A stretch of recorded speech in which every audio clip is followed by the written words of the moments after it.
కన్నయ్య ఏం చేస్తున్నావు? ఏం కూర? చికెన్. Wow wow. ఏమేమి వేసినావు నాన్న? చికెన్ లెగ్ పీస్, కాలు, బాడీ పార్ట్ అంతా. అవునా? Wow super. తొందరగా వేయవా? చేత్తా. అవునా?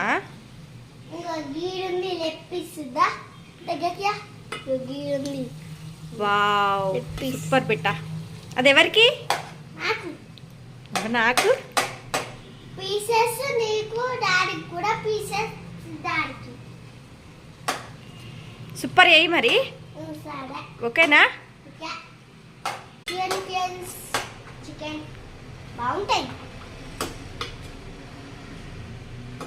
లైక్ చేయండి, షేర్ చేయండి, సబ్స్క్రైబ్ చేసుకోవడం అస్సలు మర్చిపోకండి. బెల్ ఐకాన్ అయితే నొక్కండి.